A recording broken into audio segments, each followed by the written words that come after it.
कार्यक्रम सीधा कुरा जनतासँग हेर्नको निमित्त न्यूज 24 टेलिभिजन हेरेर बसिरहनुभएका तमाम दर्शक महानुभावहरूलाई स्वागत छ। म वीरेन्द्र जैरो। अमेरिकाको एउटा निगमले दिने आर्थिक सहायता लिने कि नलिने भन्ने विषयको विवादले यसपटक सिङ्गो मुलुक अल्मलियो। राजनीतिक दल, नेता, कार्यकर्तादेखि नागरिक समाजले समेत एमसीसी को ठूलो बहस गर्यो अथवा नागरिक समाज समेत एमसीसी को वरिपरि घुम्यो। मुलुकमा जे चल्छ मिडियाले त्यही देखाउने भएका कारण मिडिया पनि एमसीसी मय बन्यो। प्रमुख राजनीतिक दलहरूको मुख्य खेती नै त्यही भयो। व्यक्ति बीच एमसीसी चर्चामा रह्यो। यो विषयले अझै केही दिन सडक, संसद, सरकार र सञ्चार प्रभावित पार्ने निश्चित छ। भारतले नेपाललाई उसको बजेटमै राखेर वर्षको त्यस्तै 10-11 अर्ब रुपैयाँ दिन्छ। अमेरिकाले पनि वर्षको 11 अर्बको दरले 5 वर्षसम्म 55 अर्ब दिने भनिएको यो प्रोजेक्ट रकमको दृष्टिले खासै ठुलो होइन। वर्षको 10-11 अर्ब रुपैयाँ जोगाउन नेपाल सरकारले कुनै आइतबार पर्खिरहन पर्दैन। चियापान र भोजका नाममा हुने सरकारी खर्च कटौती गरिदिने हो भने पनि यति रकम प्रत्येक वर्ष जोगिन्छ। एमसीसी को विरोध गर्नेहरू ढुङ्गामुढा गर्नेदेखि संसदमा होहल्ला गर्ने पनि भए। एमसीसी विवादमा परेको देखेर कतिपय बुद्धिजीवीहरूले यसरी दारा किटे कि मानौ एमसीसी पास भएन भने उनीहरूको व्यक्तिगत रूपमै केही क्षति हुन्छ। एमसीसी को विरोध समर्थन गर्नेहरूलाई गाली गलौज गर्ने, व्यक्ति किटान गरेर लेख, अन्तर्वार्ता प्रकाशन प्रसारण गराउने सम्मका क्रियाकलाप पनि भए। परिदृश्यले भुक्तानीमा आधारित क्रियाकलाप भएको जस्तो देखियो। एमसीसी को विरोध वा समर्थन गर्ने छुट सबैलाई छ, तर नेपालमा त मानिसहरू नेपालको भन्दा पनि नेपालमा कुन मुलुकको हित कसरी प्रवर्धन गर्ने, कुन कम्पनीको हित कसरी संरक्षण गर्ने भनेर खुल्लम-खुल्ला मरिहत्ते गर्छन्। सायद यही भएर भनिएको होला नेपालमा नेपाली भेट्न मुस्किल भयो। 60-70 वर्ष भयो नेपालले विदेशीसँग हात फैलाउन थालेको। विदेशी सहयोगले निश्चय पनि केही पूर्वाधार बने, तर दुनियाँका तमाम गरिब मुलुकहरूको स्थितिले भन्छ विदेशीले टेकाएको टेकोले मुलुकको भार थिगिन्न।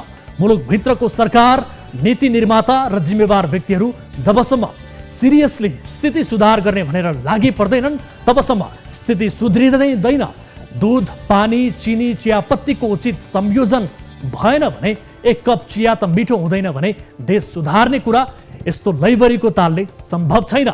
भारतमा इन्जिनियरिङ गरेकाहरू पढे अनुसार रोजगारी नपाएर अन्य काम गर्न विवश छन्। नेपालमा पोलिटिकल साइन्स, कल्चर, सोसियोलोजीमा मास्टर्स गरेकाहरूको भन्दा बढी कमाई पानीपुरी बेच्नेहरूले गर्न थालेका छन्। डिग्रीको सर्टिफिकेट हातमा लिएर जब खोज्दै भौतारिने धेरै छन्। 3 महिनाको तालिम लिएर सैलुन खोलेकाहरूले महिनामा 50-60 हजार सजिलै कमाउँछन्। यो तथ्य थाहा पाएर पनि यस्तै बेरोजगार उत्पादन गर्ने विश्वविद्यालय थप्ने शैली लैबरी ताल नै हो।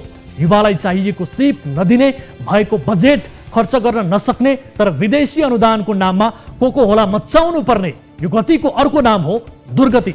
विदेशी सहयोगले मुलुक बन्ने भइदिएको भए अफगानिस्तानलाई नेपाल समेतले राहत पठाउने दिन आउने थिएन। नेपालमा एमसीसी को 50 करोड डलरमा यति ठूलो रडाको भयो, तर अफगानिस्तानको विकासका लागि भनेर अमेरिकाले 20 वर्षमा 143 अर्ब डलर दिएको थियो। तर अफगानिस्तानमा त्यति ठूलो धनराशिले केही सुधार ल्याएन। त्यो पैसा त्यहाँको युद्धले होइन, नेताले झुम पारे। यही कारण अफगानिस्तान अहिलेको हालतमा छ। विदेशी सहयोगले देश बनाउने भन्ने सपना आजकै मितिबाट त्यागिदिए हुन्छ। पैसा नभएर विकास गर्न नसकिएको भन्ने एउटा पनि उदाहरण नेपालमा छैन। राष्ट्रिय गौरवका योजना सबै जसोले घुँडा टेकेका छन्, तर पैसा नभएका कारण होइन, निकम्माहरूलाई योजना सुम्पिएका कारण यस्तो अवस्था आएको हो। प्रसङ्ग एमसीसी को मात्र होइन, अन्य विदेशी सहयोगमा पनि नेपालले हात थाप्नु पर्ने अहिलेको अवस्था छ। तर यो अवस्था प्राकृतिक रूपमा उब्जेको होइन, देशको दुरावस्थाले सृजना गरेको हो। वर्षको 11 अर्बका लागि यो तहको महाभारत भयो। योभन्दा बढी रकम त अब नेपाल विद्युत प्राधिकरण एक्लैले नाफा हुनेवाला छ। फेरि पनि भन्छौँ, विदेशीका अगाडि कचौरा थाप्न प्रयोग भएका हाम्रा हात पौरख गर्न प्रयोग गरौँ, देश आफै बन्छ। आउनु सुरु गरौँ जनताको चासो, गुनासो र प्रश्न सहितको विशेष कार्यक्रम सीधा कुरा जनतासँग। लाइफ बोय, हात धुने समयका साथमा लाइफ बोय।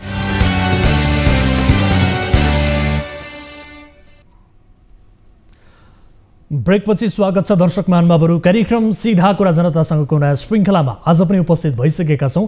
आज हामीले कार्यक्रममा विविध विषयहरू समावेश गर्ने जमर्को गरिरहेका छौँ र विशेष गरी कार्यक्रममा चिनिया नागरिकहरूले भिजाको दुरुपयोग गरी नेपालमा कल सेन्टर सञ्चालन गरेर एप्लिकेसन मार्फत ठगी गर्दै आएको विषयको रिपोर्ट आज हामी प्रस्तुत गर्नेछौँ। राजधानीको छुट्टा छुट्टै ठाउँबाट ठगीमा संलग्न 2 चिनिया नागरिक सहित 118 जना यति ठूलो समूहमा रहेका व्यक्तिहरूलाई प्रहरीले पक्राउ समेत गरेको छ र नेपालमा चिनिया नागरिकको ठगी कस्तो थियो त यो हामी देखाउनेछौँ र यस विषयमा प्रहरी अधिकारीसँग थप कुराकानी गर्ने प्रयास पनि आजको कार्यक्रममा गर्नेछौँ। र त्यस्तै विभिन्न आपराधिक घटनामा जेल सजाय भुक्तान गरेका व्यक्तिलाई पर्यटन बोर्डको सदस्य बनाइएको छ र विशेष गरी आधा दर्जन त बैंक लुटपाट मुद्दामा कैद सजाय पाएका व्यक्ति बोर्डको सदस्य बनेका छन् र यसरी अपराधीहरूलाई छानी छानी पद किन दिइँदैछ यो मुलुकमा यो विषयको रिपोर्ट पनि आजको कार्यक्रममा हामी प्रस्तुत गर्नेछौँ।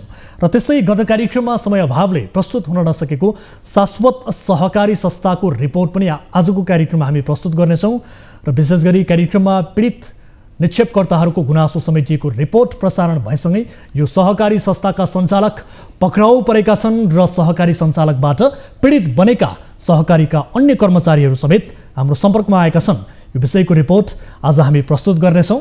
र त्यस्तै धनुषाको गोदार बजारमा प्रहरीकै संरक्षणमा यौन धन्दा मौलाइरहेको विषय पनि आज हामी प्रस्तुत गर्नेछौँ र विशेष गरी स्थानीयले यस विषयमा गुनासो गरेपछि हाम्रो टिमले यस विषयको थप यथार्थ पत्ता लगाउने प्रयास गरेको छ र यो विषय प्रस्तुत गरेसँगै प्रहरी अधिकारीसँग यस विषयको थप जवाबदेहिता लिने प्रयास पनि आजको कार्यक्रममा हुनेछ र यसबाहेक तपाईँ दर्शक महानुभावहरूसँगको प्रत्यक्ष कुराकानीमा हामी जोडिनेछौँ, जसका लागि हामीले हाम्रो टोल फ्री नम्बर 1660112424 यसै गरी एनसेल नम्बर 9801572424 र एनटिसी अर्थात् भाइबर नम्बर 9884011037 तपाईका लागि खुला गरिसकेका छौँ र कुनै पनि आपद विपदमा पर्नु भएको छ, कुनै पनि समस्या भोगिरहनु भएको छ भने तपाईले कार्यक्रममा प्रत्यक्ष रूपमा सहभागिता जनाएर आफ्नो समस्या राख्न सक्नुहुनेछ र तपाईको समस्या सुन्ने मात्र होइन त्यसको समाधान खोज्ने प्रयास कार्यक्रम मार्फत हामी गर्नेछौँ।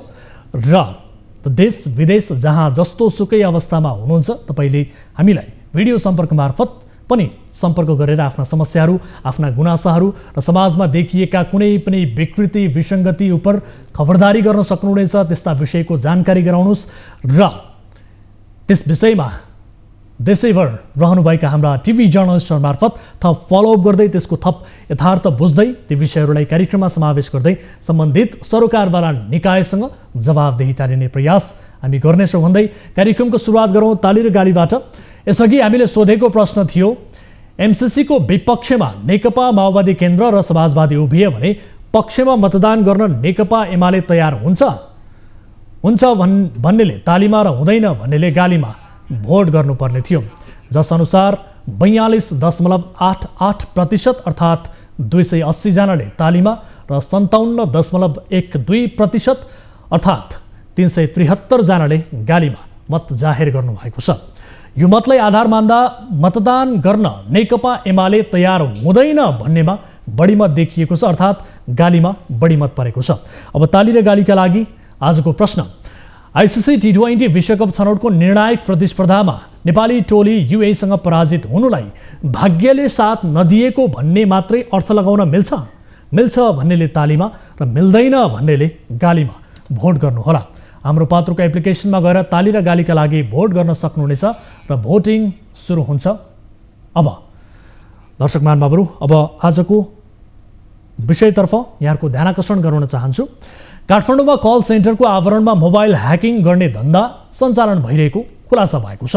नेपालमा बसेर कल सेन्टर नामक संस्था चलाएर भारतीय नागरिकलाई मात्र 5 देखि 50 हजारसम्म ऋण दिने यी कल सेन्टरहरूको भित्री तथ्य पहिलो पटक कार्यक्रम सीधा कुरा जनतासँगमा अब प्रसारण गर्दैछौँ।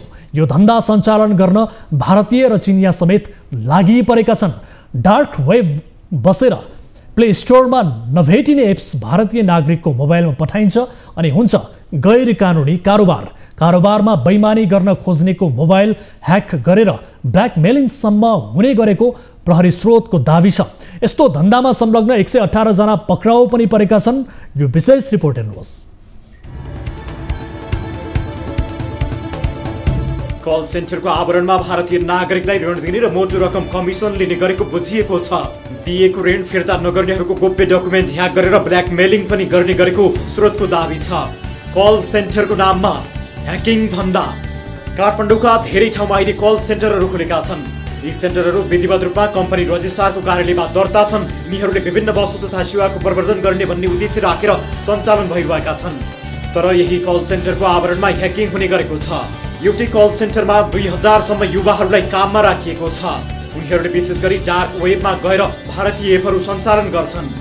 भारतीय एप प्रयोग गरेर भारतीयलाई नै थोरै रकम ऋण दिन्छन् र सेवा शुल्क भनेर 25-30% सम्म असुली गर्छन्। रकम फिर्ता नगर्नेहरूको मोबाइल ह्याक गर्ने, उनीहरूका गोप्य डकुमेन्टहरू झिक्ने र ब्ल्याकमेलिङसम्म गर्दै आएको सूचना प्रहरीमा पुगेको थियो। प्रहरीले लामो समय पर्खिने मात्रै काम गर्यो। मङ्गलबार हामी स्काई वर्ल्ड नाम गरेको यो कल सेन्टरमा पुग्यौँ। यो सेन्टरमा 1500 भन्दा बढीले काम गरिरहेको बुझिएको छ। यो सेन्टरमा हामी पुगेपछि त्यहाँ काम गर्नेहरू हामी विरुद्ध नै खनिए।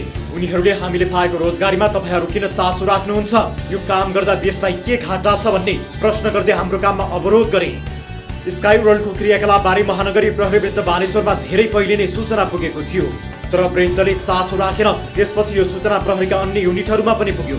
अपराध अनुसन्धान महाशाखाले कल सेन्टरका आवरणमा भइरहेको अधिकांश अवैध सूचना सङ्कलन पनि गर्यो। तर कानुन अनुसार मुद्दा चलाउन सकिन्छ भन्ने विषयमा सरकारी वकिलको कार्यालयले समेत स्पष्ट राय दिन नसकेपछि महाशाखाले हार्ने मुद्दामा हात नहाल्ने नीति लियो र उसले माथिल्लो निकायमा कल सेन्टरको सत्य तथ्य जाहेर गर्यो। कल सेन्टरको आवरणमा भइरहेको यो धन्दा गैर कानुनी हो भन्ने कुरामा दुई मत थिएन। तर पीडित भयौँ भनेर कोही पनि आएका थिएनन्। प्रहरी अधिकृतहरूले यो धन्दा प्रहरीको एक्सन अघि नै सार्वजनिक भएमा संलग्नहरूले सुरक्षित बाटो हेर्ने वा उम्किने खतरा छ भन्दै आएका थिए। यसैबीच प्रहरीले मध्य बानेश्वरमा भएको कल सेन्टरमा छापा मारेर केही चिनिया सहित 37 जनालाई नियन्त्रणमा लियो। कल सेन्टरको अपराध सञ्चालक होइन, कामदार फस्ने डर। कल सेन्टरमा काम गर्नेहरू अधिकांश नवयुवकहरू छन्। सबैका लागि खाजा र खानाको प्रबन्ध कम्पनीहरूले नै गर्छन्। उनीहरूले नेपालको कुन कानुन बमोजिम भारतीयलाई ऋण दिन्छन्? यो प्रश्नको जवाब यो धन्दा सञ्चालन गर्नेहरूसँग छैन। यो धन्दामा जति युवाहरू काम गरिरहेका छन् तिनीहरूलाई कल सेन्टर सञ्चालकले परिचय पत्र समेत बनाइदिएका छैनन्। अर्थात् पक्राउ पर्नेहरूले व्यक्तिगत रूपमै यो काम गरिरहेको देखिने डर पनि छ। यस्तो हुँदा काम गर्नेहरू नै दोषी प्रमाणित हुने खतरा पनि छ। प्ले स्टोरमा भेटिँदैन एप, मकाउमा सर्भर। प्रहरी स्रोतका अनुसार काठमाडौँको करिब 7 ठाउँमा यस्ता सेन्टरहरू सञ्चालनमा छन्।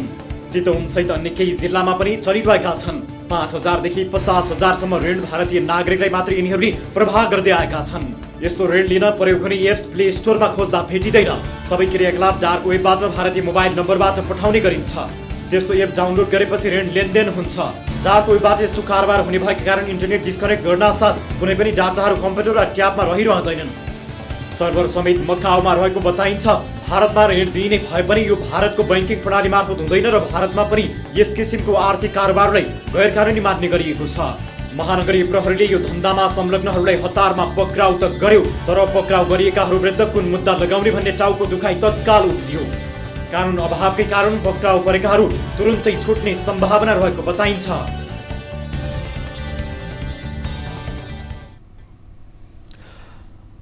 दर्शकहरू, यस विषयमा थप कुराकानी गर्नका लागि टेलिफोन सम्पर्कमा हुनुहुन्छ महानगरीय प्रहरी कार्यालय रानी पोखरीका प्रवक्ता प्रहरी उपरीक्षक सन्तोष सिंह राठौर हाम्रो सम्पर्कमा हुनुहुन्छ। प्रवक्ताज्यू, यहाँलाई स्वागत छ कार्यक्रम सीधा कुरा जनतासँगमा।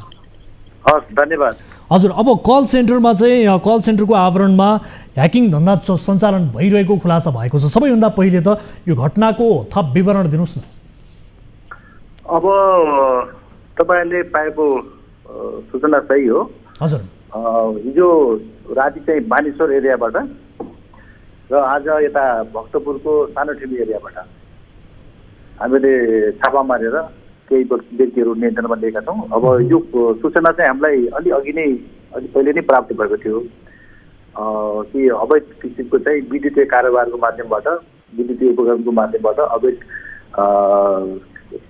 विदेशी मुद्राको कारोबार हुन्छ भन्ने किसिमको सूचना आएको। हामीले चाहिँ त्यसलाई चाहिँ वाचमा राखिरहेका थियौँ र त्यसपछि यो गुप्त सूचनामा प्राप्त भइसक्यो कि हामीले चाहिँ विशेष प्रहरीहरू त्यसमा चाहिँ निगाहमा राखेका थियौँ र सही समयको हामी खोजमा थियौँ र आज त्यो कामलाई हामीले चाहिँ आज कार्यान्वयन गरेका छौँ र त्यसअनुसार चिनिया नागरिक सहित केही व्यक्तिहरू पक्राउ परेको अवस्था छ। हजुर, अब यस्ता कल सेन्टरहरू चाहिँ काठमाडौँ बाहिर पनि छन्, चितवनमा पनि एउटा छ भन्ने कुरा छ, यसबारेको थप सूचना चाहिँ के छ?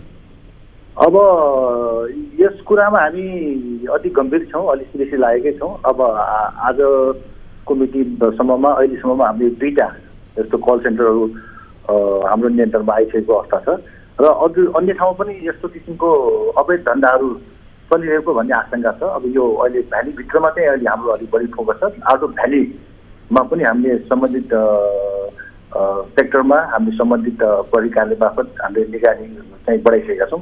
यदि त्यस्तो छ भने यिनीहरू कानुनको दायरामा आउँछन्, छिटै नै कानुनको दायरामा आउँछन् भन्ने कुराको म तपाईँलाई विश्वास गर्न चाहन्छु। हजुर, अब यो कल सेन्टरमा चाहिँ बढी जस्तो युवाहरू काम गरिरहेका छन्, तर ती युवाहरूलाई, ती काम गर्ने व्यक्तिहरूलाई नियुक्ति पत्र दिइँदैन, सेवा सुविधा दिइँदैन, गलत क्रियाकलापमा लगाइन्छ भन्ने छ, श्रम ऐनका कुराहरू छन्। यसरी त काम गर्नेहरू चाहिँ बढी फस्ने सम्भावना रहेको भनेर भन्ने गरिन्छ नि, के भन्नुहुन्छ? यहाँहरूको अनुसन्धानले के भन्छ? अब ठिकै छ, यसमा अब श्रमिक रूपमा जुन काम गर्दैछन् युवा युवतीहरू, हजुर, उनीहरूको हक हितका कुराहरू, उनीहरूको श्रम शोषणका कुराहरू, त्यो त एउटा पाटो छँदै छ। पहिलो कुरो चाहिँ राज्यको निगरानीमा हुनुपर्छ। कुनै पनि वित्तीय कारोबारहरू, कुनै पनि आर्थिक कारोबारहरू राज्यको निगरानी भन्दा बाहिर हुने छुट कसैलाई पनि छैन। चाहे त्यो व्यक्ति होस्, चाहे त्यो संस्था होस्, चाहे त्यो सङ्गठन होस्, त्यो राज्यको निगरानीमा हुन्छ। राज्यको आँखा छलेर गरिएका जति पनि कारोबारहरू छन्, वित्तीय कारोबारदेखि लिएर आर्थिक कारोबारदेखि लिएर यो जति पनि कारोबारहरू छन्, यिनीहरू गैर कानुनी ठहर्छन् र यिनीहरूलाई त्यही किसिमको सजाय हुन्छ। र यससँग जोडिएका अरू पनि तपाईँले भनिहाल्नुभयो युवा युवतीका कुराहरू भए, यिनीहरूको बारेमा यिनीहरूको के कसरी त्यो चाहिँ यसमा चाहिँ यस्तो गलत उसमा चाहिँ पर्न गयो, यो कुराको पनि अनुसन्धान हुन्छ र यसको समाधान चाँडै नै गरिन्छ। अब यस्तो कारोबारमा चाहिँ पीडित बनेकाहरू सबै भारतीय छन् भनेर भनिएको छ। पीडितहरू तपाईँहरूको सम्पर्कमा आउनु भएको छ कि छैन? कोही सम्पर्कमा अहिले इनफ्याक्ट त्यसरी अब यो विद्युतीय उसबाट चाहिँ हुने भएको कारणले गर्दा हजुर म पीडित नै हुँ भन्ने किसिमको अहिले त्यस्तो किसिमको चाहिँ आइसकेको अवस्था छैन। अब यो हाम्रो एकदम नौलो खालको प्लस अलिकति इनिसियल फेज भएको कारणले गर्दा यो कुराहरू खुल्ला बिस्तारै। अहिले हामीहरू चाहिँ यो केही चाइनिज नागरिक प्लस अब यिनीहरूले के कसरी चाहिँ यिनीहरूले आफ्नो चाहिँ स्क्रैपमा पार्ने गरेका थिए र चाहिँ कसरी चाहिँ यिनीहरूले चाहिँ आफ्नो यो कारोबार गर्ने गरेका थिए भन्ने कुराहरू हामी चाँडै नै खुलाउँछौँ। अब यिनीहरूलाई चाहिँ कसरी चाहिँ यिनीहरूलाई चाहिँ कारबाही अगाडि बढाउने भन्ने कुरामा पनि व्यापक यो विषयमा छलफल भयो। अब सार्वजनिक ऐन अन्तर्गत यिनीहरूले चाहिँ अभद्र उसमा चाहिँ लिएर जाने कि भन्ने कुराहरू पनि आएको थियो। पछि चाहिँ अब यो वित्तीय कारोबार सँग चाहिँ अवैध कारोबार भएकाले गर्दा बैंक तथा वित्तीय संस्था सम्बन्धी ऐन 2073 बमोजिमलाई यिनीहरूले कारबाही गर्न उपयुक्त हुन्छ भनेर हामीले सम्बन्धित निकायहरूसँग छलफल पनि गऱ्यौँ। जस्तै सरकारी वकिलहरूसँगको छलफलका कुराहरू भए, हाम्रो चाहिँ हामीले दिनुपर्ने सरसल्लाह दिनुपर्ने निकायहरूसँग सरसल्लाह लिएर यसरी अगाडि बढिरहेको अवस्था छ।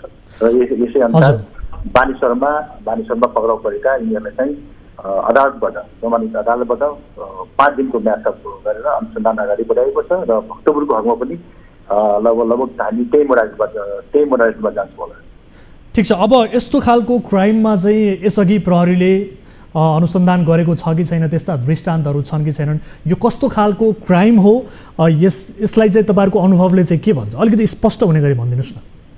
अब तपाईँले भन्नुपर्दा अब यो ट्रेडिसनल टाइपको क्राइम भन्दा पनि अलिकति अब यो मोडर्नाइज अवस्थाको यो कुराहरू आइरहेछ। अब यो विद्युतीय उपकरणका कुराहरू आए, जसमा यसमा चाहिँ फिजिकल उसभन्दा पनि यो विभिन्न डिभाइसेसहरू चाहिँ युज गरेर तपाईँको जस्तै टेलिफोनहरू भयो, टेलेक्सहरू भयो, कम्प्युटरहरू भयो, मोबाइलहरू र त्यस्तै प्रकारको अन्य विद्युतीय उपकरणहरूको माध्यमबाट व्यक्तिहरूबाट संस्थाहरूबाट चाहिँ विक्षेपण दिने जस्ता कुराहरू, त्यसबाट भुक्तानी दिने कुराहरू, त्यसबाट चाहिँ ट्रान्जेक्सनका कुराहरू, रकम मात्र गर्ने कुराहरू, इभन एटिएमका ह्याकिङका कुराहरू, यी विभिन्न कुराहरू जोडिएका छन् जो अहिले पोलिटिकको लागि एउटा च्यालेन्जको रूपमा अगाडि आइरहेको छ।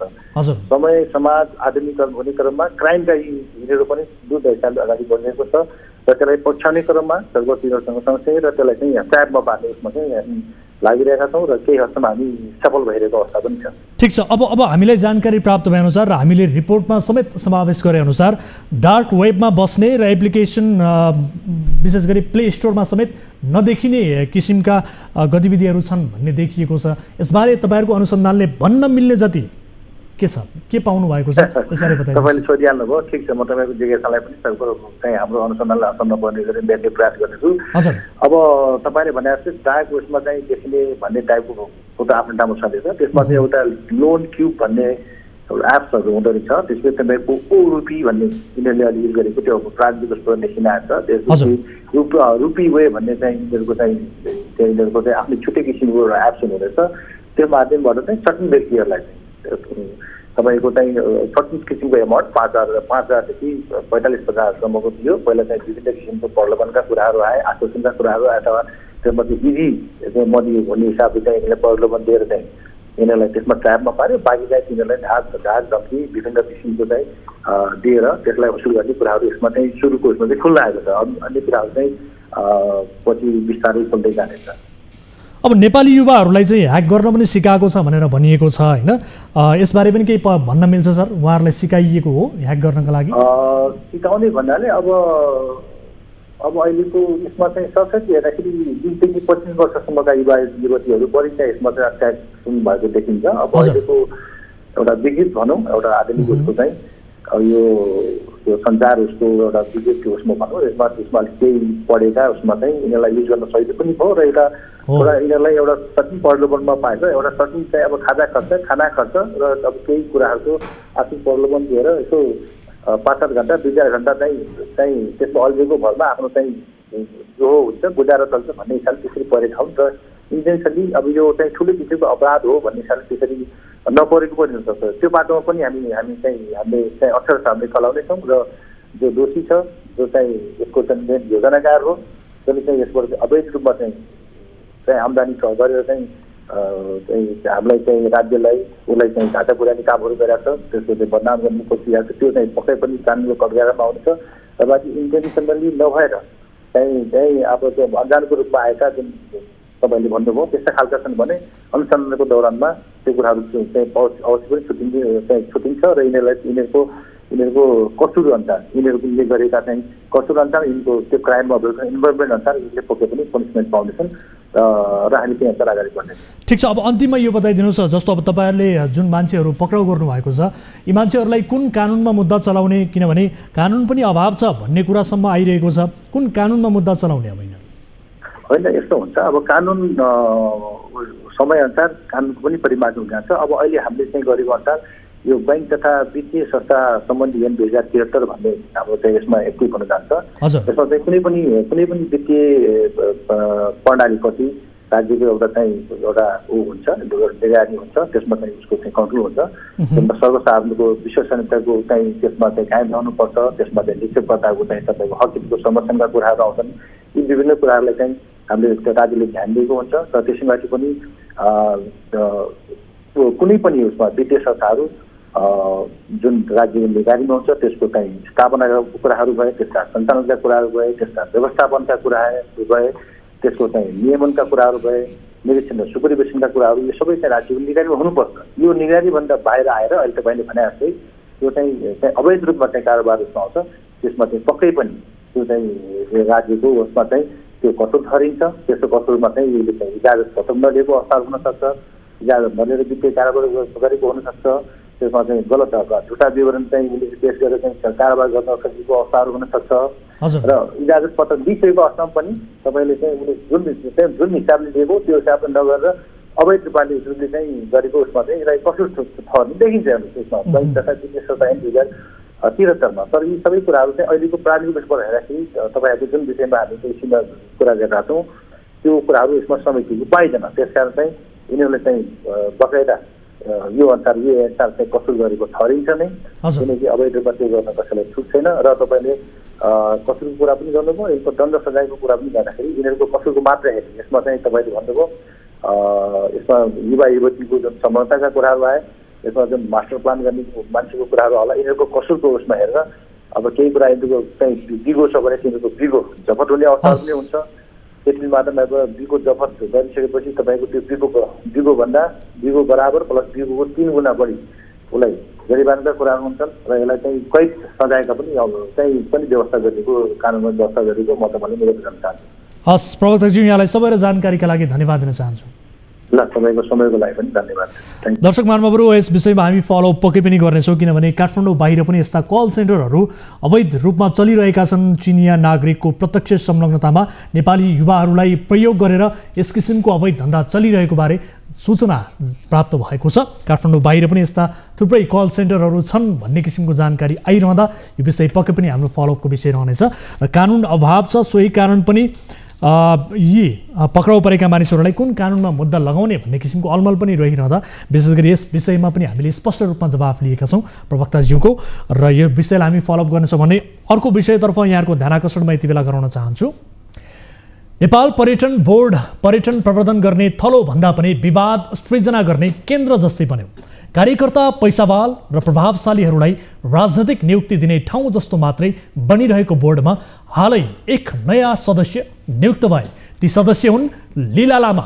टासी लामा पनि भनेर चिनिने लामा 66 सालमै बैंक लुटपाटमा संलग्न रहेको भन्ने खुलासाले पर्यटन बोर्ड फेरि विवादमा तानिएको छ। बोर्डका सिइओ धनञ्जय रेग्मी र मन्त्री प्रेम आले बीचको टक्कर सेलाउन नपाउँदै प्रकट भएको यो नयाँ प्रकरण के हो त? यो विशेष रिपोर्ट हेर्नुहोस्। गत बुधबार पर्यटन बोर्डमा रिक्त हुन लागेका 2 सदस्य नियुक्त गर्न पर्यटन मन्त्रालयले 3 सदस्यीय सिफारिस कमिटी गठन गर्यो। सहसचिव हमप्रसाद लुइटेलको नेतृत्वमा गठित 3 सदस्यीय टोलीले 2 दिनपछि अर्थात् शुक्रबार मदन आचार्य र लीला लामालाई बोर्ड सदस्य नियुक्त गर्न मन्त्रालय समक्ष सिफारिस गर्यो। 2 मध्ये लीला लामा अपराधिक घटनामा जेल सजाय पाएका व्यक्ति भएको खुलेको छ। लामाले बैंक लुटपाट मुद्दामा कैद सजाय पाएका थिए। उनलाई काठमाडौँ जिल्ला अदालतले लुटपाट घटनामा संलग्न भएको भन्दै जेल सजाय तोकेको थियो। विभिन्न लुटपाट घटनामा संलग्न रहेका लामालाई त्यति बेला बैंक अफ काठमाडौँको बौद्ध शाखा लुटेपछि 2062 पप्रहरीले पक्राउ गरेर मुद्दा चलाएको थियो। उनले Syakhar company, Everest bank, Kantipur finance तथा गुडविल फाइनान्स लगायत आधा दर्जनभन्दा बढी वित्तीय संस्थामा लुटपाट गरेका थिए। 2066 साउन 30 गते प्रकाशित कान्तिपुरको साप्ताहिक पत्रिकामा लामाले त्यति बेला लुटपाट गरेर 1 करोड भन्दा बढी रकम कमाएको उल्लेख छ। उनलाई जिल्ला अदालत काठमाडौँले 10 वर्ष कैद सजाय फैसला गरेको थियो। तर 2067 साल फागुन 7 गते प्रजातन्त्र दिवसकै दिन पारेर उनलाई आम माफी दिएर जेलबाट छुटाइएको थियो। बोर्डको नियमावली विपरीत लामाको नियुक्ति। नेपाल पर्यटन बोर्ड ऐन 2053 को अनुच्छेद 3 को 6 नम्बर बुँदामा बोर्ड सदस्य नियुक्ति सम्बन्धी व्यवस्था छ। पर्यटन प्रवर्धन गर्ने कार्यमा संलग्न रहेका पर्यटन व्यवसायी, पर्यटन तथा प्राकृतिक एवं सांस्कृतिक विशेषज्ञहरूमध्ये 5 जना सदस्य नियुक्त गर्ने व्यवस्था छ। तर लामा त्यस्ता व्यक्ति होइनन्। उनी त गम्भीर आरोपमा सजाय भोगेका व्यक्ति हुन्। नियुक्तिमा बोर्डका उपाध्यक्ष चन्द्र हिजाल मुछिएका छन्। उनको नजिक रहेका लामा अयोग्य हुँदाहुँदै बोर्ड सदस्य नियुक्त भएको आरोप लागेको छ। तर उपाध्यक्ष रिजालले आफूलाई यो विषयमा कुनै पनि जानकारी नभएको बताएका छन्। आफ्नो सामान्य चिन्जान भए पनि सदस्य नियुक्तिमा कुनै हात नभएको दाबी गरेका छन्। मान्छे नै चिन्नु नै अपराध हो नि त, मैले के भन्नु छ र हैन। अब नियुक्ति गर्ने मन्त्रीले हो, अनि त्यसपछि सिफारिस समिति थियो त्यहाँ हैन। हजुर, सिफारिस समितिले सिफारिस गर्यो, त्यसपछि मन्त्रीज्यूले नियुक्ति गरे हो अनि मन्त्रीज्यूले गर्नुभयो होला हैन। सिइओलाई बर्खास्त गर्न मन्त्रीलाई हतारो। 5 फागुनमा निजी क्षेत्रका 2 जना बोर्ड सदस्य विप्लव पौडेल र पम्पा धमलाको कार्यकाल सकियो। 2 जनाको कार्यकाल सकिन 2 दिन अघि नै मन्त्री आर्यले बुधबार सहसचिव हमप्रसाद लुइटेलको नेतृत्वमा आरोही माया शेर्पा र व्यवसायी राजेन्द्र सापकोटा सदस्य रहेको सिफारिस कमिटी गठन गरेका थिए। उक्त कमिटीको सिफारिसमा शुक्रबार 2 जना सदस्य नियुक्त भए। पर्यटन मन्त्री आर्य बोर्डका सिइओ धनञ्जय रेग्मीलाई हटाउने अन्तिम तयारीमा छन्। यी 2 जना बोर्ड सदस्य नियुक्त नभएको अवस्थामा रेग्मीलाई बर्खास्त गर्न बहुमत नपुग्ने अनुमान छ। त्यसैले मन्त्री आर्यले हतार गरेर बोर्ड सदस्य नियुक्त गर्न चासो देखाएका हुन्। अपराधीहरूलाई छानी पद। पछिल्लो समय सरकार र सरकारी निकायले छानी अपराधिक क्रियाकलापमा संलग्नहरूलाई लाभको पद वितरण गर्ने श्रृङ्खला नै चलेको जस्तो देखिन्छ। कर्णाली प्रदेशमा मुख्यमन्त्री जीवनबहादुर साईले हालसालै माओवादी केन्द्रको सिफारिसमा मूर्ति चोरको अभियोग प्रमाणित भएका छिरिङ डुमडुम लामा अर्थात् कारसिन लामालाई वन तथा वातावरण मन्त्री बनाएका थिए। मूर्ति चोरलाई मन्त्री बनाउन माओवादी केन्द्रका अध्यक्ष पुष्पकमल दाहाल प्रचण्डले नै ठाडो सिफारिस गरेका कारण मुख्यमन्त्री साईले उनलाई नियुक्त गरेका थिए। कारसिन लामा न कर्णालीका सांसद हुन् न त सफा चरित्र भएका व्यक्ति नै हुन्। अहिले नेपाल पर्यटन बोर्डमा समेत यस्तै स्थिति दोहोरिएको छ।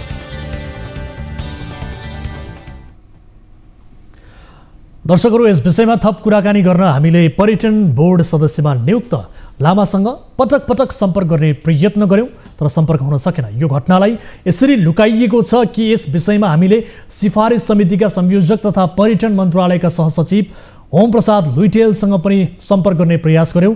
उहाँले कहिले मिटिङमा छु, कहिले बाटोमा छु, व्यस्त छु, पछि बोल्छु भन्दै टार्नु भयो, तर फोन नलाग्ने बनाउनु भएको छ यति बेला। र यद्यपि हामीले अहिले भने सम्पर्कमा ल्याएका छौँ यस विषयमा कुराकानी गर्न पर्यटन बोर्डका CEO डाक्टर धनञ्जय रेग्मीलाई। उहाँसँग हामी यसबारे कुराकानी गरौँ। रेग्मी सर, यहाँलाई स्वागत छ कार्यक्रम सीधा कुरा जनतासँगमा। हजुर, धन्यवाद हजुर।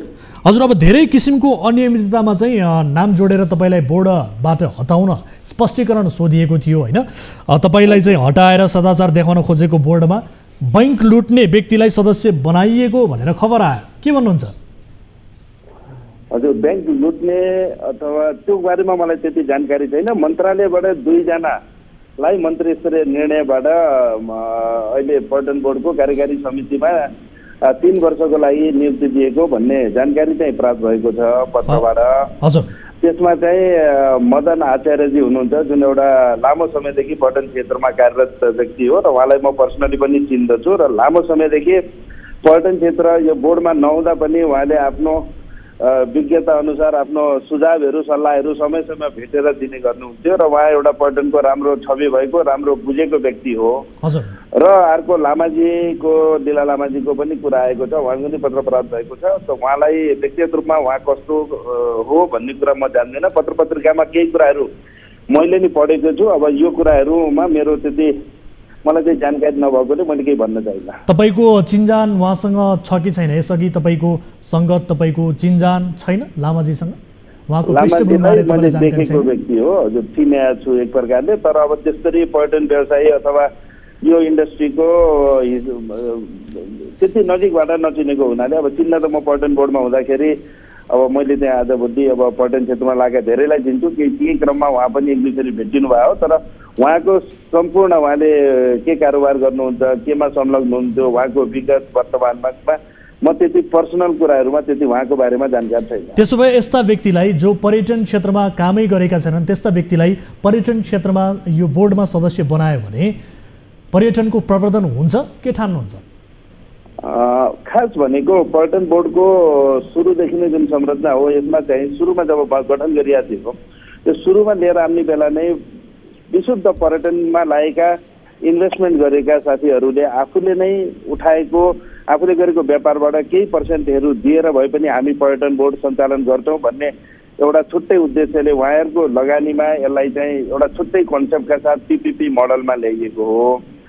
तर पछिका दिनहरूमा यसमा चाहिँ व्यवसाय भन्दा पनि राजनीतिक छविका व्यक्तिहरू अलि बढी देखिन थालेका छन्, जसको लगानी इन्डस्ट्रीमा कम छ र उहाँहरू र यसको मलाई लाग्छ कता कता हाम्रो सिस्टम जुन बेला बनाइयो त्यो बेला चुकेका हामी कहाँ छौँ भने कि त कुनै एसोसिएसनका अध्यक्षहरूलाई नै यसको चाहिँ मेम्बर हुने व्यवस्था गरे भए हुन्थ्यो। नेपालमा भएका एसोसिएसनका अध्यक्षहरू लामो समय अनुभव गरेकालाई मात्रै इन्डस्ट्रीले रोजेर पुर्याउँछ, अथवा पर्यटन क्षेत्रमा लागेका लामो समय सबभन्दा बढी ट्याक्स पे गरेकालाई लिएर आएको भए नि हुन्थ्यो। अथवा जस्तो हामीसँग धेरै खालको पर्यटन गतिविधिहरू छन्, होटल छ, ट्रेकिङ छ, ट्राभल छ, तपाईँको राफ्टिङ छ, वेकिङ छ, यी विभिन्न सेक्टरलाई समेट्ने गरेर विज्ञहरू अथवा त्यहाँ इन्भेस्टमेन्ट भएकोलाई ल्याउँदाखेरि पक्कै पनि यो बढी प्रभावकारी हुन्थ्यो। तर यो मन्त्री स्तरीय निर्णयबाट आउने हुनाले अब हामीले एउटा एज ए विज्ञको रूपमा सल्लाह सुझाव दिने हो हेर्नुहोस्। तर यसमा चाहिँ अहिलेको जुन त्यसो भए तपाईँले चाहिँ अब जस्तो तपाईँलाई चाँडै बिदा गर्न हतार बोर्डलाई चाहिँ पूर्णता दिन आपराधिक पृष्ठभूमि भएका व्यक्तिलाई चाहिँ यसरी ल्याइएको देखियो। देशमा निष्कलङ्क मान्छे सकिएकै हुन्छ, तपाईँको प्राज्ञिक दृष्टिले चाहिँ के भन्छ त? अब पहिलो कुरो त मलाई नै सिद्ध्याउन ल्याइएको भन्ने कुरा पनि अब कहाँमा छ त्यो आफ्नो उहाँहरूले आफ्नो एक प्रकारको एउटा छानबिन कमिटी भएको थियो, उहाँहरूले केही नपाइसकेपछि अब उहाँहरूले आफ्नो छ त्यो छानबिन गरिराख्नु भएको छ, ठिकै छ। तर अब मलाई सिद्ध्याउन ल्यायो भन्ने कुरामा त मैले केही भन्ने कुरो छैन, त्यसमा उहाँहरूले बुझ्ने कुरा हो। तर नेपालमा साँच्चै नै भन्नुहुन्छ भने पर्यटनमा बुझेका पर्यटनको धेरै नै दक्षता राख्ने धेरै छन्। तर समय कस्तो भयो भने यसको लागि हामीले पर्यटनमा आबद्ध धेरै साथीहरूले एउटा चाहिँ छलफल गरेर मलाई एउटा सुझाव पेश गर्नुभएको थियो आजभन्दा 2-3 महिना अगाडि। त्यसमा चाहिँ उहाँहरूले के भन्नुभएको थियो भने एटलिस्ट पर्यटन बोर्डमा आउँदाखेरि बोर्डबाटै तपाईँले मन्त्रीज्यू सबैलाई चाहिँ कन्भिन्स गरेर यस्ता व्यक्तिहरू आउन् जसको लगानी छ त्यो वातावरण बनाउनुहोस्, होइन भने पर्यटन बोर्ड जुन उद्देश्यले हामीले ल्याएका थियौँ भनेर यो पर्यटन क्षेत्रमा लागेका अग्रजहरू सुरुका जसको सबभन्दा ठुलो नेपालमा पर्यटन भन्ने चिनायो उहाँहरूबाटै मलाई यो खालको सुझाव प्राप्त भएको थियो र मैले यो सुझाव चाहिँ पर्यटन बोर्डको कार्यकारी समितिको मिटिङमा समेत यस्तो खालको भावना पर्यटन क्षेत्रका प्राइभेट सेक्टरका साथीहरूले राख्नु भएको छ र यसमा चाहिँ राजनीति भन्दा पनि व्यावसायिक व्यक्तिहरूलाई ल्याउने वातावरण बनाउनुपर्छ भन्ने छ। ठिक छ, अब हामीले चाहिँ विशेष गरी डाक्टर साहब हामीले यस विषयमा कुराकानी गर्न जिज्ञासा राख्नका लागि चाहिँ मन्त्रीदेखि सिफारिस समितिका संयोजकसम्मलाई पनि सम्पर्क गर्यो तर जवाब दिन कोही पनि तयार हुनु भएन। यसलाई आधार मान्ने हो भने अपारदर्शिता इक्वल टु पर्यटनको विकास बनेको हो त अब के भन्ने हो? होइन, अब मैले कुनै पनि किनभने अब यो निर्णय अब कार्यकारी प्रमुख अथवा म एज अ सिओको अन्तरको निर्णय हुन्थ्यो भने मैले यसको पक्कै जवाब दिन्थेँ। अब यो के छ भने कतिपय राजनीतिक निर्णयहरू मन्त्रालयबाटै हुन्छन्, मन्त्री स्तरीय निर्णय हुन्छन्, त्यसमा चाहिँ कार्यकारी प्रमुखको कुनै भूमिका हुँदैन र कार्यकारी प्रमुखलाई यसमा के गरौँ भने सोधियो भने मैले चाहिँ पक्कै पनि मैले जानेको बुझे अनुसारले उहाँहरूलाई सल्लाह सुझाव दिने मेरो कर्तव्य हो। तर यो अहिलेको नियुक्तिमा मसँग एकपटक पनि सम्पर्क गरिएको छैन र कस्तो व्यक्ति लिएर आउँदाखेरि राम्रो हुन्छ भन्ने मलाई मन्त्रालयबाट कुनै पनि सजाय नभएकोले मैले यसप्रति व्यक्ति जो ल्याइएको छ तर एकजना मैले चिनेको र राम्रोसँग बुझ्दाखेरि मदन आचार्य जतिको व्यक्तिलाई चाहिँ यो इन्डस्ट्रीले सहजै स्वीकार गर्छ र मलाई लाग्छ उहाँ एउटा राइट पर्सन हो। मैले लामाजीका बारेमा विभिन्न टिप्पणी टीका टिप्पणीहरू पढेँ आज पत्र पत्रिकामा, त्यो हेर्दाखेरि अब मैले यसमा उहाँ भन्न चाहिनँ अब मन्त्रीज्यूको केही होला, उहाँको बुझाइ होला अथवा दोस्रो छानबिन समिति के भन्छ जसको सेलेक्सन कमिटीको कुनै आफ्नो उहाँहरूले नि बायोडाटा हेर्नुभयो होला, त्यसको रिभ्यू गर्नु होला र त्यहाँ एप्लाई गरेका मध्ये सबभन्दा योग्य ठानेर ल्याउनु भयो होला, त्यसमा मेरो भन्नु केही छैन। अब यो कि छानबिन समितिले कि मन्त्रालयका ठिक छ, तर तपाईँ एक प्राज्ञिक व्यक्ति हुनुहुन्छ, विशेष गरी तपाईँलाई चाहिँ हटाउन खोजिएको अवस्था छ र तपाईँलाई हटाउन खोजिरहँदा विशेष गरी त्यही बोर्डमा चाहिँ यस्तो छवि भएका व्यक्तिहरू आउँदा तपाईँले चाहिँ मलाई थाहा छैन भनेर भन्न पनि अलिकति सुहाउँदैन कि, किनभने तपाईँ बोल्नुपर्छ जस्तो लाग्छ। र अर्को कुरा भनेको मन्त्री आलेज्यूको शैली, उहाँको लोकप्रियतालाई लिएर तपाईँ के भन्न चाहनुहुन्छ, उहाँको शैली बारे तपाईँ के भन्न चाहनुहुन्छ? यसरी बोर्डमा चाहिँ यस्ता छवि भएका व्यक्तिहरूलाई लिएर राखिँदा मैले मेरो अरू केही होइन, अब मन्त्रीज्यू भनेको पक्कै पनि यो मन्त्रालयको अभिभावक हो, यहाँ प्रेम आलेज्यू एकजना व्यक्तिको कुरा होइन, यो मन्त्रालयको कुरा हो र त्यो मन्त्री त्यो पदमा बस्ने मन्त्रीको कुरा हो, जुन मेरो पनि मन्त्री हो, तपाईँको नि हो, यो राज्यको मन्त्री हो र उहाँले गरेका प्रत्येक कुराले पुरै पर्यटन व्यवसायलाई असर पर्ने हुनाले मेरो उहाँले के गर्नुभएको छ अब कता कतै अब जनताले राम्रो भनेका छन्, कतै के भनेका छन्, तर विगतमा आएका केही भिडियोहरू क्लिप्सहरू हेर्दाखेरि मन्त्रीज्यूले अब मलाई लाग्छ केही उहाँबाट केही गल्ती भयो भने स्वीकार गर्नुभयो होला। मलाई लाग्छ पर्यटन क्षेत्रलाई राजनीतिबाट टाढा राख्नुपर्छ र यसमा साँच्चै नै लगानी भएका व्यावसायिक साथीहरूलाई अगाडि सार्नुपर्छ। आज हामी पर्यटनको सबभन्दा गाह्रो घडीबाट समयबाट गुज्रिरहेका छौँ। रिभाइभल कमिटीहरू बन्दैछन् अहिले, जबकि रिभाइभल कमिटी आजभन्दा 2 वर्ष अगाडि नै बनाइसकिएको थियो र त्यसको रिपोर्टहरूमा कार्यान्वयन भएको छैन। हामीले 3टा क्याटेगोरीमा बाँडेर यसरी जानुपर्छ भन्ने सुझाव दिइसकेका छौँ। आज हामी इम्प्लिमेन्ट गर्ने फेजमा छौँ, तर आज पनि अध्ययन भनेर कमिटी बनाएर चाहिँ काम गर्दैछ। मलाई लाग्छ नेपालको पर्यटन क्षेत्र हामीले राम्रो बाटो भन्दा नि सही बाटो दिन सकिरहेका छैनौँ जस्तो मलाई लाग्छ। हस्, समय र जानकारीका लागि म यहाँलाई धन्यवाद दिन चाहन्छु। धन्यवाद। दर्शकहरू, यसरी आपराधिक क्रियाकलापमा सजाय भुक्तान गरिसकेका व्यक्तिहरूलाई पद दिने परिपाटी पछिल्लो समय बढ्दै गएको छ र विशेष गरी पर्यटन बोर्डले पनि त्यही पदचाप पछ्याउँदै बैंक लुटपाट मुद्दामा कैद सजाय पाएका टासी लामालाई बोर्ड सदस्य बनायो, जसलाई बैंक अफ काठमाडौँको बौद्ध शाखा पनि लुटेपछि 2062 सालमा प्रहरीले पक्राउ गरेर मुद्दा लगाएको थियो। यो अत्यन्त लज्जाको विषय हो। अहिलेलाई यो विषयमा हामी यति नै भन्छौँ र यो विषयलाई यही थाती राख्छौँ। पालो भएको छ ब्रेकको। ब्रेक पछाडि अन्य विविध विषयसहित कार्यक्रममा उपस्थित हुनेछौँ। यहाँहरू हेरिरहनु भएको छ कार्यक्रम सीधा कुरा जनतासँग, मात्र न्युज 24 टेलिभिजनमा। लाइफ बोय, हात धुने समयका साथमा लाइफ बोय।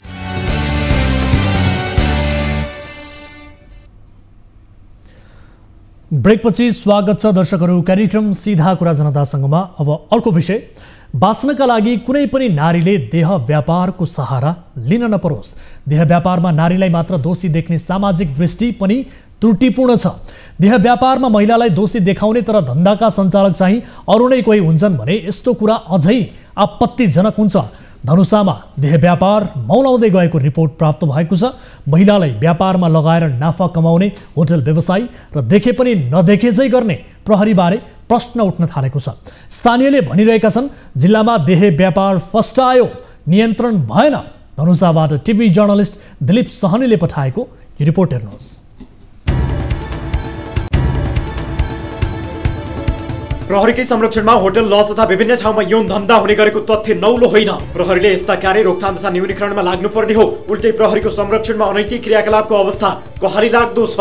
पूर्व पश्चिम राजमार्ग अन्तर्गत धनुषाको गणेशमान चारनाथ नगरपालिका 7 स्थित गोदार बजारका होटल तथा लजहरूमा पछिल्लो समय खुल्याम यौन धन्दा भइरहेको गुनासो बढेको छ। गोदार बजार वरपरका स्थानीयले गुनासो गरेपछि हाम्रो टिम यसको सत्य तथ्य बुझ्न गोदार बजारमै पुग्यो। त्यहाँ पुगेर हाम्रो टिमले विभिन्न होटल छेउछाउबाट गोप्य रूपमा निगरानी समेत बढायो। कसरी हुन्छ त यौन धन्दाको डिल, यो हेर्नुहोस्।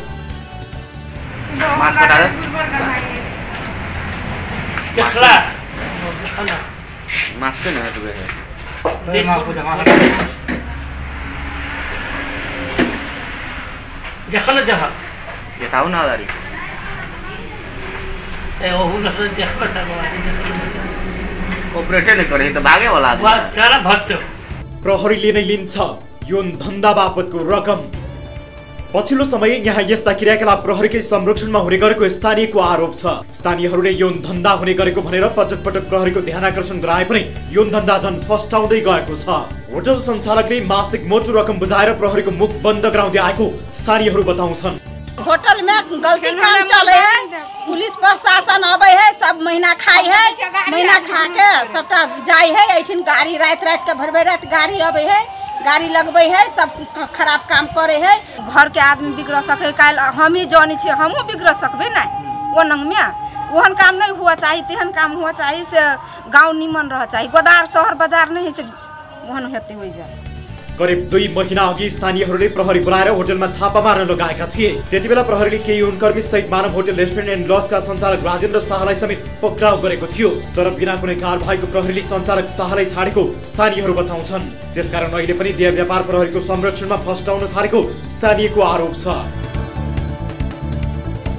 इन्स्पेक्टरकै मेलमिलापमा यो मोटो रकम लिएर यो होटल व्यवसाय चलाइरहेको छ। हामीले पटक पटक कम्प्लेन पनि गर्यो र पुलिस प्रशासनसँग कुनै छैन, उल्टै हामीलाई धम्काउँछ र अहिलेसम्म कुनै एक्सन लिएको छैन। प्रहरीले सञ्चालक शाहसँग प्रत्येक महिना 12,000 का दरले लिने गरेको सम्मको आरोप स्थानीयले लगाएका छन्। इलाका प्रहरी कार्यालय धल्केबरका इन्चार्ज प्रहरी निरीक्षक इन्स्पेक्टर प्रदीप सुवेदीको संरक्षणमा धल्केबर बजार, लालगढ बजार, वीरेन्द्र बजार लगायतको स्थानमा यौन धन्दा चलाए बापत रकम लिने गरेको स्थानीयहरूको आरोप छ। स्थानीयको गुनासोपछि यसबारे इलाका प्रहरी कार्यालयका इन्चार्ज प्रहरी निरीक्षक इन्स्पेक्टर प्रदीप सुवेदीसँग प्रतिक्रिया लिन खोज्दा उनले यो विषयमा आफूलाई कुनै जानकारी नभएको बताए। गोल बजार मात्र होइन, सिराहाका ठुला बजार, नहान, मिर्चिया, सिराहा लगायतका ठाउँमा सञ्चालित होटल तथा लजहरूमा समेत यौन धन्दा हुने गरेको स्थानीयको दाबी छ। मानव होटलले खुलेआम यो देह व्यापार गर्दै आएको छ।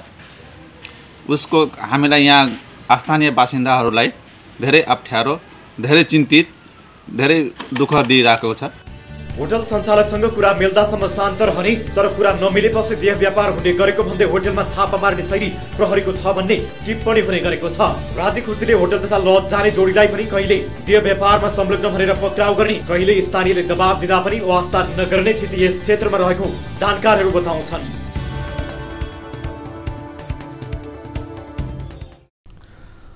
दर्शकहरू, यस विषयमा थप कुराकानी गर्नका लागि हाम्रो टेलिफोन सम्पर्कमा जोडिनु भएको छ इलाका प्रहरी कार्यालय ढल्केवरका इन्चार्ज प्रहरी निरीक्षक प्रदीप सुवेदी हाम्रो सम्पर्कमा हुनुहुन्छ। इन्स्पेक्टर साहब, यहाँलाई स्वागत छ कार्यक्रम सीधा कुरा जनतासँगमा। धन्यवाद। हजुर, अब तपाईको क्षेत्रका नागरिकहरूले चाहिँ प्रहरीकै संरक्षणमा गोदार बजारमा यौन धन्दा मौलायो भन्ने गुनासो गरेका छन्, के हो वास्तविकता? अब मेरो संरक्षणमै गोदार बजारमा यौन धन्दा मौलाएको छ भन्ने कुरा यो चाहिँ नि झुटो कुरा हो। यो होटल लाइनमा यौन धन्दा हुन सक्छ भन्ने विषयमा हामीलाई पनि कहिलेकाहीँ सूचनाहरू प्राप्त हुन्छ र हाम्रो प्रहरीको रेगुलर निगरानीमा पनि रहेको छ। र यस विषयमा हामीले होटललाई समय समयमा गएर अनुगमन गर्ने काम पनि गरेका छौँ। यसमा हामीले कतिपय अवस्थामा त्यस्तो क्रियाकलापमा संलग्न महिलाहरू र होटलका सञ्चालकहरूलाई पनि नियन्त्रणमा लिइरहेको अवस्था छ। र यसमा एउटा के देखिन्छ भन्दा कानुनी जटिलता, तपाईँको यो वेश्यावृत्ति वा वेश्यागमनका लागि घर जग्गा प्रयोग गर्न दिन नहुने भन्ने विषयमा चाहिँ होटल सञ्चालकलाई मुद्दा दायर गरेर चलाउन सकिन्छ। तर त्यसमा संलग्न महिलाहरू साबालक छन् र उनीहरू चाहिँ हामी आफ्नै इच्छाले यस्तो काममा संलग्न छौँ, हाम्रो पारिवारिक समस्या छ भन्ने अवस्था रहेछ भने उनीहरूलाई के कुन कसुर मुद्दामा चलाउने भन्ने विषयमा एउटा जटिलता छ है। अर्को कुरा होटलमा यो हाइवे हो, हाइवेमा चाहिँ होटलमा अब रात्रिकालीन रूपमा मान्छेहरू आउन सक्छन्, मान्छे आएर चाहिँ खाना खान बस्ने यस्तो अवस्थामा यस्ता क्रियाकलापहरू हुन सक्छन् र हामीले रेगुलर चेकिङमा कतिपय अवस्थामा भेटेको अवस्थासम्म हामीले समातिरहेका छौँ। सर, आरोपको तह यतिसम्म छ कि तपाईँहरूले चाहिँ होटल सञ्चालकहरूले चाहिँ पैसा दिँदा प्रहरीको मुख चाहिँ बन्द हुने, जब कुरा मिल्दैन अनि मात्रै छापा हान्ने गरेको सम्मका आरोप छ नि सर, त्यसो हो? आरोप आउन सक्छ, आरोप लाग्न सक्छ होइन, त्यसलाई चाहिँ नि पुष्टि गर्नु पर्यो। त्यस्तो आरोप लागेपछि हाम्रा कुनै पनि प्रहरी कर्मचारीले, मैले मात्रै होइन कुनै पनि प्रहरी कर्मचारी चौकीको चाहिँ सहिसाब अस्थाप इन्चार्जहरूले पनि यस्ता खालका गतिविधिहरू गरेका छन्, होटलसँग चाहिँ महिनावारी पैसा लिएको छन् भने त्यसलाई म विभागीय कारबाही गर्न तयार छु र म आफै पनि कानुनी कारबाही भोग्न तयार छु। तर आरोप नै पर्याप्त हुन्न, त्यसलाई पुष्टि गर्न सकेको खण्डमा म जस्तोसुकै कारबाही भोग्नको लागि पनि तयार छु है। स्थानीय नागरिकहरूले आरोप लगाइरहेका छन्, तर विशेष गरी हामीले रिपोर्टमा पनि देखायौँ होटलमा चाहिँ खुलेआम कसरी डिल हुन्छ भन्ने कुरा रिपोर्टमा समेत देखाएका छौँ। यसलाई नियन्त्रण गर्न चाहिँ किन सकिएको छैन त? प्रहरीले किन चासो देखाएन? यो पनि प्रश्न छ नि त। यसमा हामीले चासो देखाएका छौँ, रेगुलर यसमा हामीले मोनिटर बढाएका छौँ। हजुर, यसमा हामीले रेगुलर मोनिटर बढाएका छौँ, चेकिङ गरेका छौँ, होटलमा चाहिँ सीसीटीभी क्यामेरा राख्न लगाएका छौँ। त्यसमा चाहिँ होटलमा आउने बस्ने कुनै पनि गेस्टको चाहिँ उसको आइडी कार्ड सहितको विवरण राख्नुहोस्, रजिस्टर मेन्टेन गर्नुहोस् भनेर पनि हामीले भनेका छौँ र होटल व्यवसायीहरूलाई बोलाएर समयमा मिटिङ छलफल पनि राखेका छौँ। तर यति गर्दा पनि कतिपय अवस्थामा कन्ट्रोल नभएको हुन सक्छ। यसमा अझै पनि हामी मोनिटर गर्नेछौँ, अझै पनि यसमा निगरानी बढाउनेछौँ। ठिक छ, अब यो विषय प्रस्तुत भइसके पछाडि र तपाईँसँग यसबारे मैले प्रश्न गरिसके पछाडि भोलिदेखि नै यसमा केही सुधार आउने सङ्केत देखिन सक्छ त?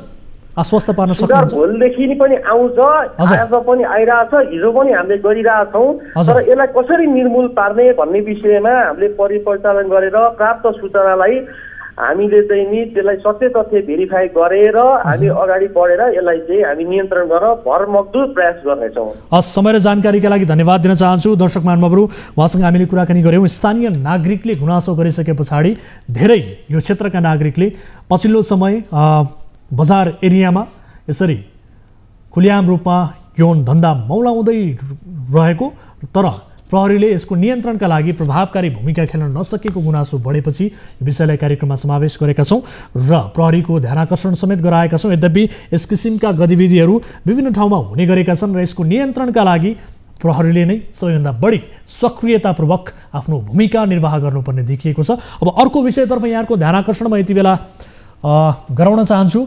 कलङ्कीमा रहेको शाश्वत सहकारी संस्थाका अधिकारीहरूले 27 करोडभन्दा बढी रकम हिनामिना गरी फरार रहेको सम्बन्धी रिपोर्ट हामीले कार्यक्रमको श्रृङ्खला 804 मा प्रस्तुत गरेका थियौँ। हजारौं निक्षेपकर्ताको रकम हिनामिना गरी फरार हुने मध्ये अध्यक्ष राजेन्द्र कुमार बस्नेत अहिले पक्राउ परेका छन्।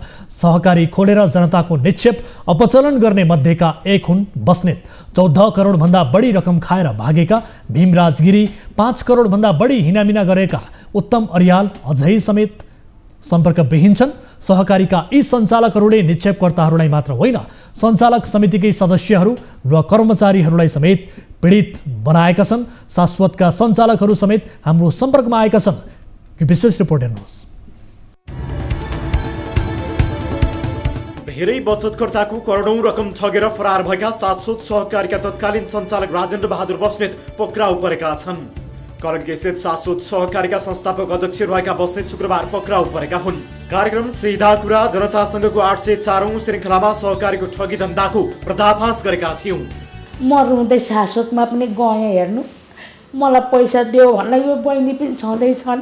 मलाई पैसा देऊ, मैले खाइ नखाइ सर मैले सुत्केरी स्याहारेको पैसा हो। भीमराजगिरीको घरमा पनि गएँ, म गेट खोलेर गएर म 1-12 बजीसम्म बसेँ। भात खान आऊ भने भीमराजगी बुढीले म भात खान आएको होइन, मेरो पैसा देऊ भन्न मैले योभन्दा 2 वर्ष अगाडि पनि म गएँ। यिन दिन मैले पैसा पाएको छुइनँ। मेरो बुढालाई सुगर लागेको थियो अनि त्यसपछि सुगर लागेपछि मैले उपचार लाउनु पर्यो दिनु भनेर भने।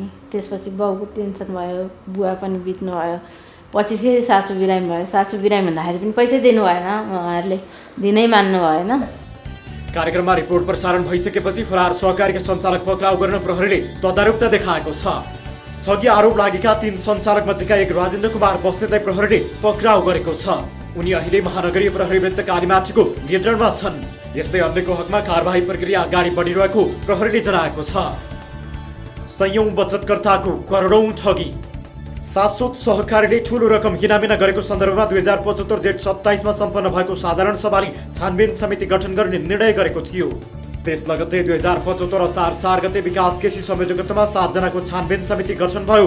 त्यस लगत्तै 2075 श्रावण 16 मा सञ्चालकहरू भीमराज गिरीले 15 करोड 25 लाख, राजेन्द्र कुमार बस्नेतले 7 करोड 2 लाख र उत्तम अर्यालले 5 करोड 34 लाख गरी 27 करोड बढी रकम अपचलन गरेको स्वीकार गरेका थिए। उनीहरूले संस्थाको छानबिन समिति बचतकर्ताहरू र निजका श्रीमतीहरूको रोहबरमा जायजथा बेचेर समेत तिर्ने गरी तमसुक गरिएको थियो। तर 3 वर्ष बित्दा समेत बचतकर्ताले रकम फिर्ता पाएका छैनन्।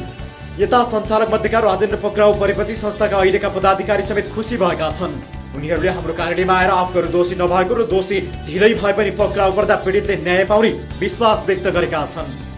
संस्थाका मेन अध्यक्ष चाहिँ पक्राउ गर्नुभएको छ। हामी आशा गर्छौँ पुलिस प्रशासनले चाँडोभन्दा चाँडो हाम्रा संस्थाका सिनियर म्यानेजरलाई पनि पक्राउ गर्नुहुनेछ र अदालतमा फैसला अदालतले न्याय ढिलो चाँडो जुन अवस्थामा भए पनि न्याय दिनेछ, यो रकम असुल गर्नेछ भन्ने कुरामा चाहिँ हामी एकदम धेरै आशावादी छौँ। यस सहकारीका सञ्चालक मध्येका केहीले रकम हिरामेना गरेपछि प्रहरीले सबै सञ्चालक विरुद्ध अदालतमा पक्राउ पर्ची जारी गरेको छ। केही सञ्चालकहरूले आफूहरूले कुनै अपराध नगरेको भए पनि सञ्चालक भएकी नाताले मुछिनु परेको गुनासो गरेका छन्। हाम्रो सहकारी चाहिँ यो भएको छ, अपचलन भएको छ, डुबेका छौँ भनेर हामीले न्यायिक संस्थामा गएर चाहिँ हामीले पहिला दर्ता गराएका छौँ।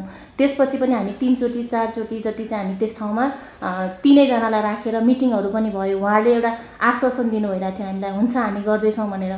पछि गर्नु भएन। त्यसपछि हामीले मेयरलाई चिठी लेखेर बल्ल कालीमाटीमा फरवार्ड गर्यौँ। शाश्वत सहकारीसँग निक्षेपकर्ताहरूले हालसम्म करिब 14 करोड बढी रकम माग दाबी गरेका छन्। रकम अनियमितता गर्ने मध्येका अन्य 2 अझै फरार छन्।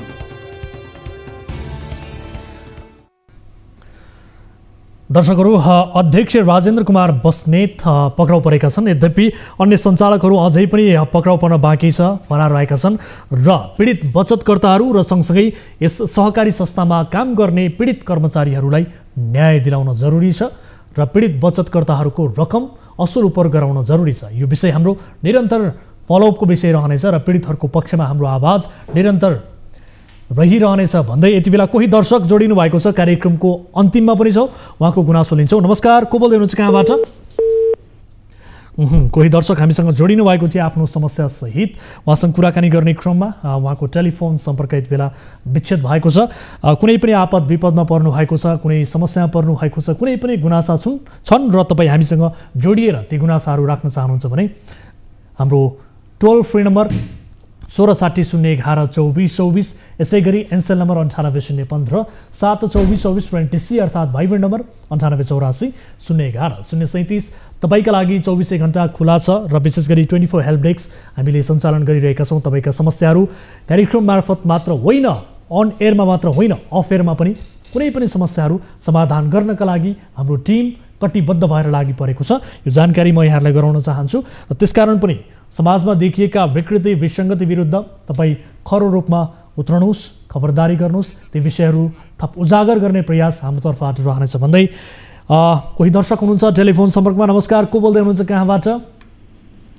हामी सिंहेश्वर मुखिया सप्तरीबाट मैना कैरीबाट बोलिरहेको छु। हजुर, सप्तरीबाट मुखियाजी, के समस्यामा पर्नुभयो? तपाईँले आफ्नो गुनासो राख्न सक्नुहुनेछ। हजुर, हाम्रो यो विदेश जाँदाखेरि होइन, हजुर, हजरत नामको मान्छे थियो रोपनीको, हजुर, हामी 24-25 जनाले पैसा ठोकेर भाग्यो के। ए, कुन देश लान्छु भनेर कसले ठगेको हो यसबारे अलिकति विस्तृतमा बताउनुहोस् त छोटोमा। कुवेतको लागि हजुर सर। कुवेतको लागि कसले तपाईँलाई लान्छु भन्यो, किन लान सकेन? लानु त तर काठमाडौँ लिएर गए है, सबै थोक लिएर गयो होइन सर। काठमाडौँमा गौशालामा राख्यो अनि सबैसँग पैसा अलिअलि ठक्यो। 1 लाख कसैको 1 लाख, कसैको के अरे 1,30,000, कसैको विभिन्न गर्दाखेरि। ठिक छ, तपाईहरू कतिजना हुनुहुन्छ? कतिजना ठगिनु भएको छ? तपाईँको सम्पर्कमा कतिजना छन्? 24 जना थियो हामी। 24 जना। 24 जना तपाईँहरू अहिले सम्पर्कमै हुनुहुन्छ, एक आपसमा कनेक्ट हुनुहुन्छ? अहिले त सर कुनै मान्छे विदेश गइसक्नु भएछ। अरू